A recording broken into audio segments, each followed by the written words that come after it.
అక్కడ తెలంగాణ తల్లి విగ్రహానికి నేను పూలమాల వేసి అట్లే అమరవీరుల స్తూపానికి కూడా నివాళులర్పించాం. ఆ విజువల్స్ ఫొటోస్ మీకు పంపిస్తాం, దయచేసి వాడండి. ఏది అప్పుడు 2015లో నేను పెట్టిన తెలంగాణ తల్లి విగ్రహానికి ఈరోజు మేము పూలమాల వేసి అమరులకు నివాళులర్పించి కలెక్టర్ గారిని కలిసాం పబ్లిక్ ఇష్యూస్ మీద. Kindly use those visuals and photos.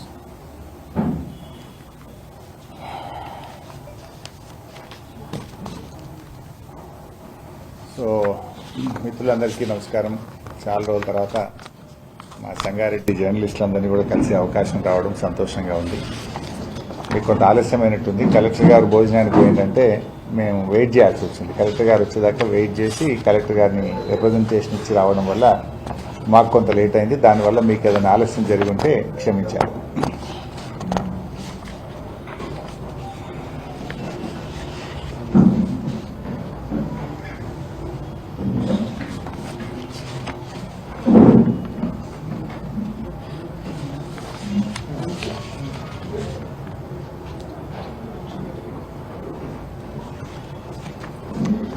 ఈ మధ్య గౌరవనీయులు మన రాష్ట్ర ముఖ్యమంత్రి గారు రేవంత్ రెడ్డి గారు తెలంగాణ ఉద్యమం గురించో తెలంగాణ రాష్ట్ర ఏర్పాటు గురించి ఆయన మాట్లాడడం వింటే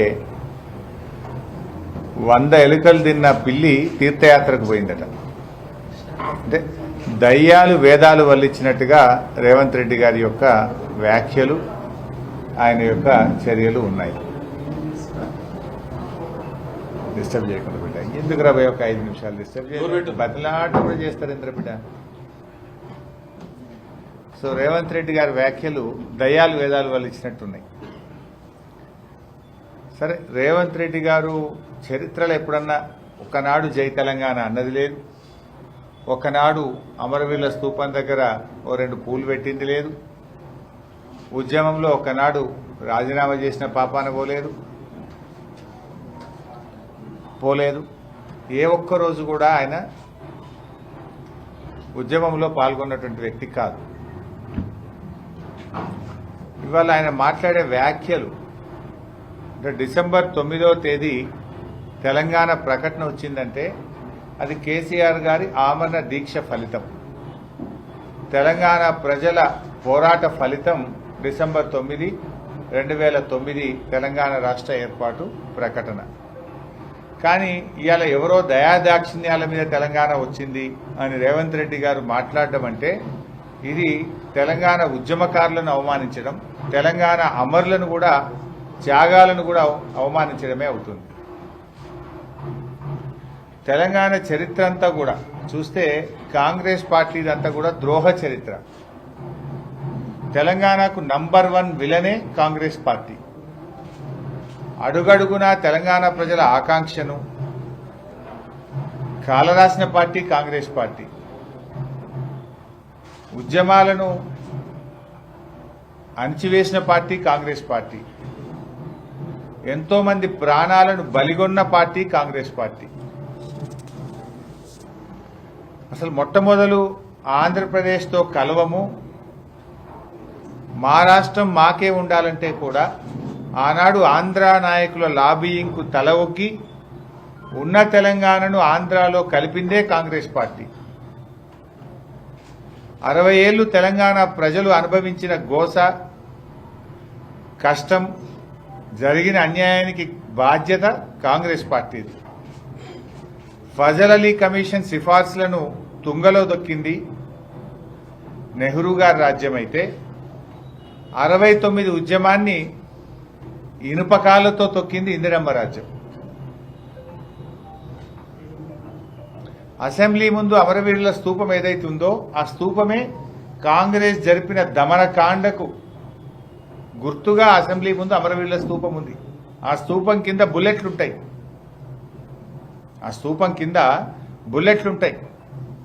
1969 ఉద్యమంలో 369 మందిని కాంగ్రెస్ పార్టీ కాల్చి చంపితే ఆ కాంగ్రెస్ యొక్క దమనకాండ, కాంగ్రెస్ పొట్టన పెట్టుకున్న 369 మందికి సూచికగానే ఇవాళ అసెంబ్లీ ముందు అమరవీరుల స్తూపం ఉన్నది. జై తెలంగాణ అన్న పాపానికి, నేరానికి, అదొక నేరం కింద 369 మందిని కాల్చి చంపింది కాంగ్రెస్ పార్టీ కాదా?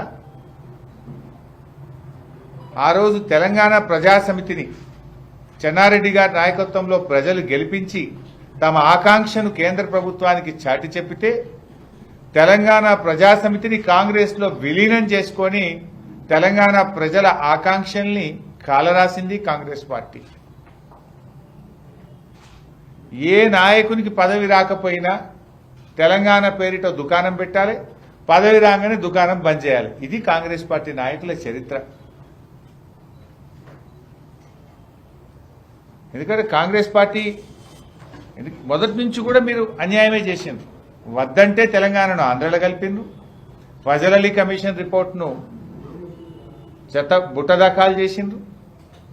69 ఉద్యమంలో 369 మందిని కాల్చి చంపిండ్రు.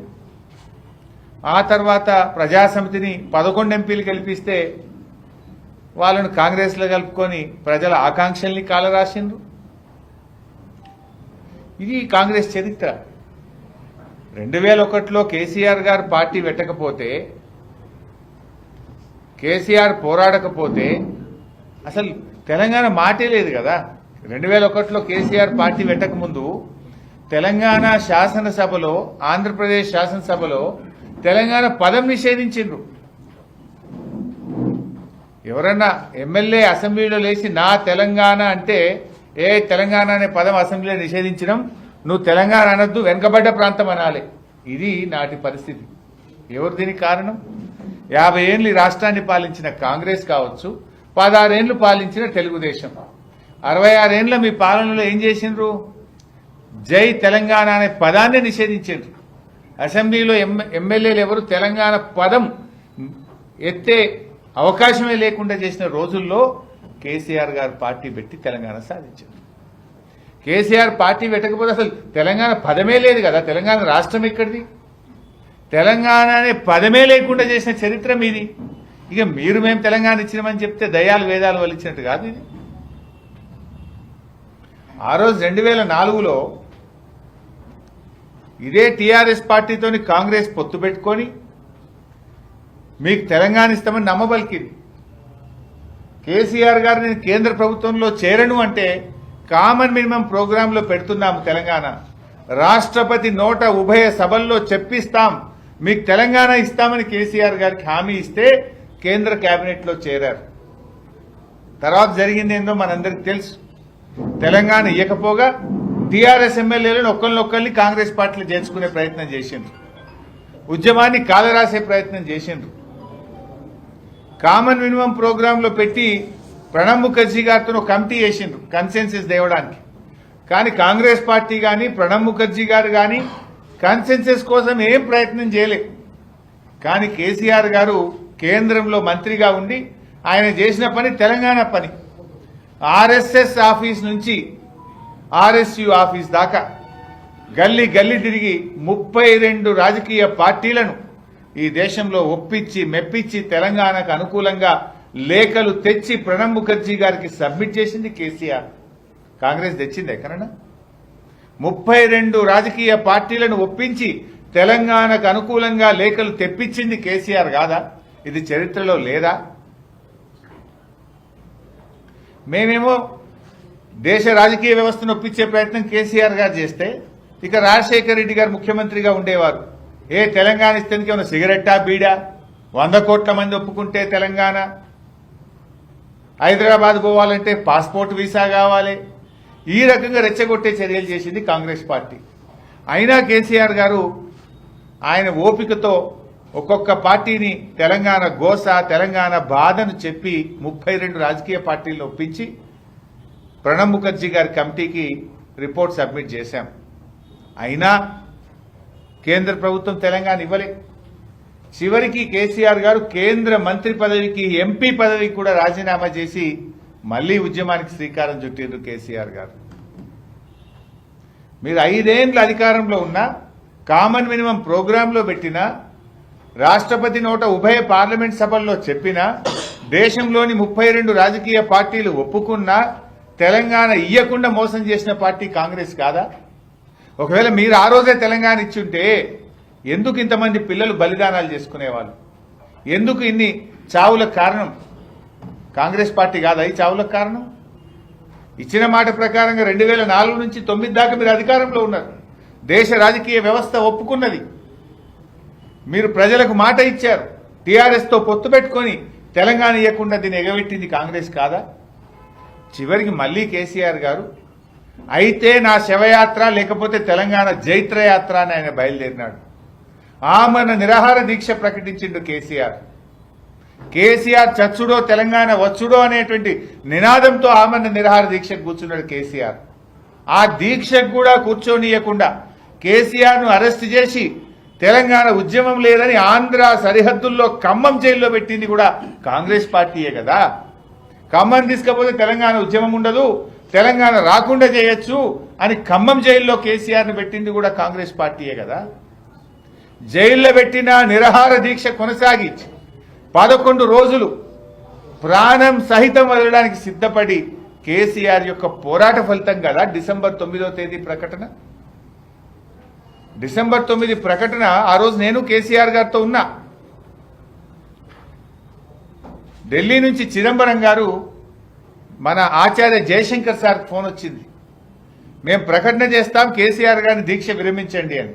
ఉత్తుత ప్రకటన అయితే ఒప్పుకోము, తెలంగాణ రాష్ట్ర ఏర్పాటు ప్రక్రియ ప్రారంభమైంది అని చెప్తేనే దీక్ష విరమిస్తా అన్నాడు కేసీఆర్. 2-3 సార్లు మాట్లాడిన తర్వాత మీరే రాసి పంపండి జయశంకర్ గారు అంటే జయశంకర్ గారు కేసీఆర్ గారి సూచనలతో తెలంగాణ రాష్ట్ర ఏర్పాటు ప్రక్రియ ప్రారంభమైంది అని ఇంగ్లీష్లో ఆయన రాసిచ్చిన దాన్నే రాత్రిపూట చిదంబరం గారు ఢిల్లీలో ప్రకటన చేశారు. మరి ఇప్పుడు తెలంగాణ తెచ్చింది కేసీఆరా ఇంకెవరో సానుభూతితో ఇచ్చిండ్రా? నవంబర్ 29 లేకపోతే డిసెంబర్ 9 ప్రకటన లేదు. డిసెంబర్ 9 ప్రకటన లేకపోతే జూన్ 2వ తేదీ తెలంగాణ రాష్ట్రం ఏర్పడదు.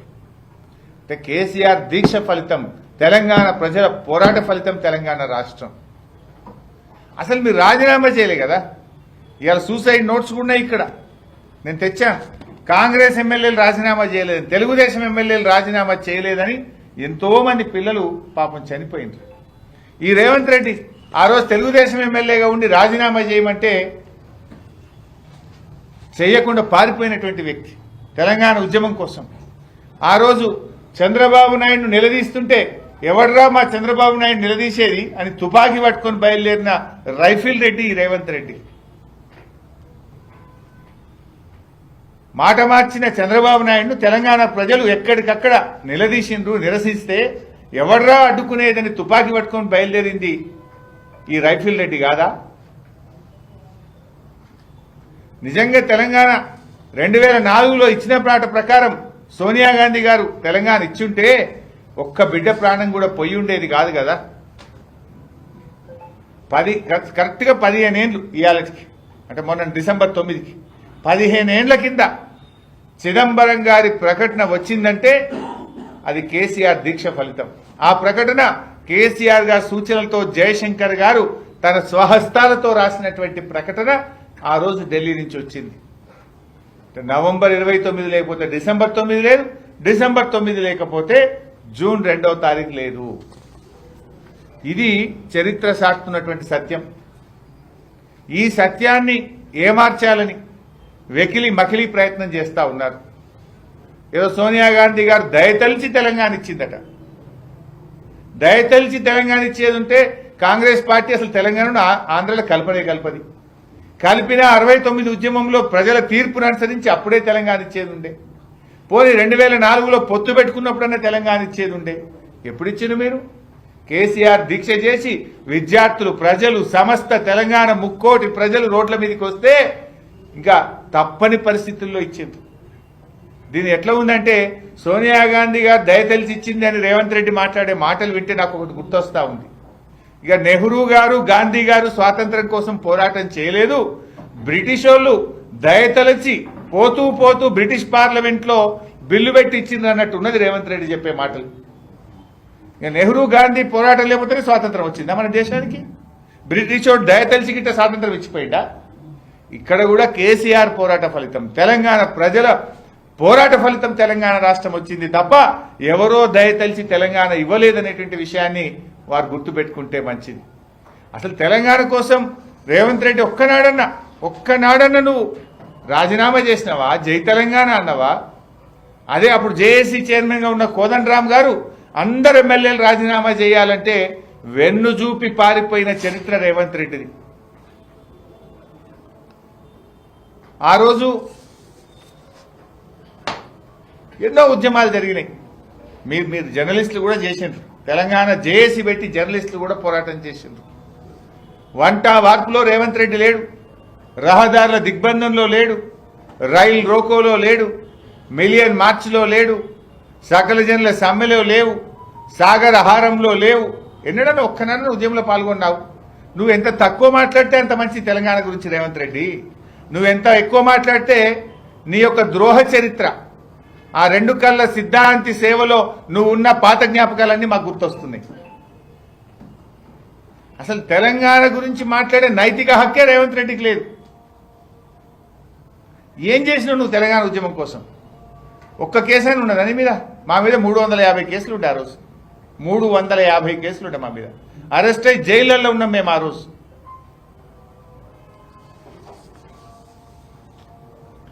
ఈ పుణ్యాత్ముడే ఆ రోజు సోనియా గాంధీ బలిదేవత అని మాట్లాడిండు. సోనియా గాంధీ ఆలస్యం చేయడం వల్లనే తెలంగాణలో 100లాది మంది పిల్లలు చనిపోయిందని మాట్లాడిన రేవంత్ రెడ్డి ఇవాళ అదే నోటితో సోనియా గాంధీని దేవత అంటున్నాడు. ఉద్యమానికి అడుగడుగున వెన్నుపోటు పొడిచి ఇప్పుడు నువ్వు తెలంగాణ ఉద్యమం గురించి చెప్తే ఇంతకంటే దౌర్భాగ్యం ఇంకోటి ఏముండదు. ఏదో అధికారం ఉంది కదా అని చెప్పి మిడిసిపాటుతో నువ్వు చెప్పిందే చరిత్ర అవుతుంది అనుకుంటున్నావు. కానీ నువ్వు వక్రీకరించినంత మాత్రాన చరిత్ర మారిపోదు. ఎప్పటికైనా నీ ద్రోహ చరిత్ర మలిగిపోదు. తెలంగాణ సాధకుడిగా కేసీఆర్కు ఉన్న కీర్తి తొలగిపోదు. ఈ విషయం రేవంత్ రెడ్డి గారు గుర్తుపెట్టుకోవాలి. నువ్వేదో తెలంగాణ తల్లి విగ్రహాన్ని మార్చి ఇక దాన్ని ఇనాగ్రేషన్ చేసి తెలంగాణ మేమే తెచ్చినాం మేమే చేసినామని మాట్లాడితే ప్రజలంత అమాయకులు కాదు కదా. ప్రజలు పోరాడి సాధించుకున్న తెలంగాణ ఇది. కేసీఆర్ గారి నాయకత్వంలో ప్రజలు పోరాడి సాధించిన తెలంగాణ ఈ తెలంగాణ. రేవంత్ రెడ్డి గారు అసలు తెలంగాణ తల్లి విగ్రహమే ఎక్కడ పెట్టలేదు అధికారికంగా అని మాట్లాడినారు. నిన్న మన సంగారెడ్డి జిల్లాలో పెట్టినాం కదా బైసాబ్. ఇగో జూన్ 2, 2015 మన సంగారెడ్డి కలెక్టరేట్లో ఆ రోజు రాహుల్ బొజ్జా కలెక్టర్, ప్రస్తుతం ఇరిగేషన్ ప్రిన్సిపల్ సెక్రటరీగా ఉన్న రాహుల్ బొజ్జా గారు ఆ రోజు మన జిల్లా కలెక్టర్. మన సంగారెడ్డి కలెక్టరేట్లో తెలంగాణ తల్లి విగ్రహాన్ని అధికారికంగా పెట్టినాం ఆ రోజు జూన్ 2, 2015 సంవత్సరం. అందులో మదన్ రెడ్డి గారు ఎమ్మెల్యే గారు ఉన్నారు, అప్పటి ఎమ్మెల్యే గారు. చింత ప్రభాకర్ ఎమ్మెల్యే గారు ఉన్నారు, బాబు మోహన్ ఎమ్మెల్యే గారు ఉన్నారు ఆ రోజు ఫోటోలో. ఇది అధికారికంగా రాష్ట్ర ప్రభుత్వం తరఫున ఆ రోజు రాష్ట్ర ఆవిర్భావ దినోత్సవ సందర్భంగా ఆ రోజు తెలంగాణ తల్లి విగ్రహాన్ని సంగారెడ్డి కలెక్టరేట్లో పెట్టాం కదా. అంటే ఇప్పుడు ఈ విగ్రహాలు తొలగిస్తావాను? లక్షల విగ్రహాలు ఉన్నాయి ఈరోజు. గ్రామ గ్రామాన తెలంగాణ తల్లి విగ్రహాలు ఉన్నాయి. దేశ విదేశాల్లో తెలంగాణ విగ్రహాలు ఉన్నాయి. అంటే ఇవన్నీ తొలగిస్తావా రేవంత్ రెడ్డి గారు? ఆ రోజు ఇది ఇనాగ్రేషన్ ఫోటో. అమరవీరుల స్తూపం కూడా పెట్టినాం మన కలెక్టరేట్లో. అమరుల స్తూపం పెట్టినాం, తెలంగాణ తల్లిని ఆవిష్కరించినాం. ఈవెన్ కేసీఆర్ గారు కూడా జూన్ 22, 2023 నాడు మన అమరుల స్మారక చిహ్నం ప్రారంభం చేసిన రోజు కూడా తెలంగాణ తల్లి కాంస్య విగ్రహాన్ని, దగదగలాడే తెలంగాణ తల్లి కాంస్య విగ్రహాన్ని సెక్రటరియట్ ఎదురుగా అమరుల స్మారక చిహ్నంలో కూడా పెట్టడం జరిగింది. ప్రపంచంలో ఎవరు కూడా ఇట్లా తల్లులు, ఇప్పుడు కర్ణాటక మనకి ఇంతకుముందు మన రాష్ట్రంలో కూడా తెలుగు తల్లి ఉండే. తెలుగు తల్లి మరి కాంగ్రెస్ పోయి తెలుగుదేశం వచ్చింది, తెలుగుదేశం పోయి కాంగ్రెస్ వచ్చింది. ఎవరు తెలుగు తల్లిని మార్చలే కదా. కన్నడ తల్లిని ఎవరు మార్చలే కదా. తమిళ తల్లిని ఎవరు మార్చలే కదా. భారత మాతను ఎవరు మార్చలే కదా. ఇప్పుడు నెహ్రూ గారు పెట్టిందని భారత మాతను ఇందిరాగాంధీ పెట్టిందని గిట్ట బీజేపీలో వచ్చినాక మార్చిందా? నువ్వు మార్చాల్సింది ప్రజల బతుకుదెరువు. మార్పు మార్పు అన్నావు. నువ్వు చెప్పే మార్పు ఇదేనా? ఏం మార్పు తెచ్చినావు నువ్వు ఆ రోజు తెలంగాణ ప్రజల జీవితాల్లో మార్పు తెస్తాను. ఏం మార్పు తెచ్చినావు? నువ్వు తెచ్చిన మార్పు ఏంటంటే రైతు బంధు పెట్టినావు, కేసీఆర్ కిట్లు బంధు పెట్టినావు, బతుకమ్మ చీరలు బంధు పెట్టినావు, చెరువులల్లో చేపలేసుడు బంద్ పెట్టినావు, దళిత బంధు పెట్టినావు, బీసీ బంధును బంద్ పెట్టినావు. నువ్వు తెచ్చిన మార్పు ఏంటంటే విద్యార్థులు రెసిడెన్షియల్ గురుకుల పాఠశాలల్లో వేల సంఖ్యలో దవాఖాన పాలు, 49 మంది పిల్లలు చనిపోవడం. ఇది నువ్వు తెచ్చిన మార్పు. నువ్వు తెచ్చిన మార్పు ఏంది? టీజీవై టీఎస్ పెట్టుడో తెలంగాణ తల్లిని మార్చడో కాదు కదా తెలంగాణ ప్రజల జీవితాల్లో మార్పు. నువ్వు ఏం మార్చినా నీ తెలంగాణ ఉద్యమ చరిత్ర రాస్తే రేవంత్ రెడ్డిది ద్రోహ చరిత్ర మాత్రమే. నీకంటూ ఒక పేజీ పెడితే నువ్వు తెలంగాణ ఉద్యమాన్ని ఎట్లా వెన్నుపోటు పొడిచినావు, ఎట్లా ద్రోహం చేసినావనే నీ పేజీ ద్రోహ చరిత్రనే ఉంటది.